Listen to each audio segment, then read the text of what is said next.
Israel ভারতে একটি বিশেষ অভিযান চালাচ্ছে। এর নাম অপারেশন উইংস অফ ডন। এই অভিযানের মাধ্যমে মণিপুর থেকে বনি মেনাসে নামের একটি সম্প্রদায়ের মানুষদের ইসরায়েলে নিয়ে যাওয়া হচ্ছে। প্রথম ফ্লাইটে প্রায় 250 মানুষ দিল্লি থেকে তেল আবিবে পৌঁছেছে। পরিকল্পনা অনুযায়ী ভবিষ্যতে প্রতি বছর প্রায় 1200 জনকে স্থানান্তর করা হবে।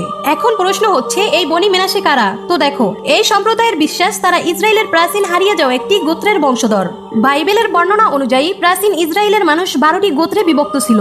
এর মধ্যে 10টি গোত্রের নাম ছিল ইয়াকুবের ছেলের নামে, আর বাকি 2টি গোত্রের নাম রাখা হয়েছিল তার নাতি ইউসুফের ছেলে এফরাইম ও মেনাসের নামে। তো বনি মেনাসে দাবি করে তারা সেই মেনাসে গোত্রেরই বংশধর। খ্রিস্টপূর্ব 722 সালে যখন ইসরায়েলি রাজ্য পরাজিত হয়, তখন আশিরীয় বিজেতারা তাদের পূর্বপুরুষদের সেখান থেকে বিতাড়িত করে। এরপর শতাব্দীর পর শতাব্দী ধরে তারা পারস্য, আফগানিস্তান, তিব্বত ও চীনের বিভিন্ন অঞ্চলে ঘুরে শেষ পর্যন্ত ভারতের উত্তর পূর্বাঞ্চলে এসে বসতি করে।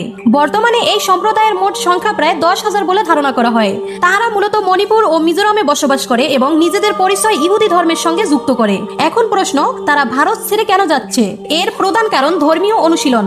মণিপুরের দুর্গম অঞ্চলে তাদের ধর্মীয় নিয়ম কানুনগুলো পুরোপুরি পালন করা কঠিন। দ্বিতীয় কারণ, উন্নত জীবনের আশা। ভারতে তারা অধিকাংশই কৃষিকাজ বা ছোটখাটো পেশায় যুক্ত, কিন্তু ইসরায়েলে গেলে তুলনামূলক ভালো আয় এবং উন্নত জীবনযাপনের সুযোগ পেতে পারে। তবে এর আরেকটি দিকও আছে।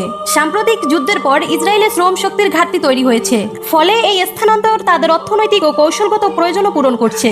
অর্থাৎ একদিকে বনি মেনাসে নিজেদের আদিভূমিতে ফিরে যাওয়ার সুযোগ পাচ্ছে, অন্যদিকে ইসরায়েলও তাদের প্রয়োজন মেটাতে পারছে।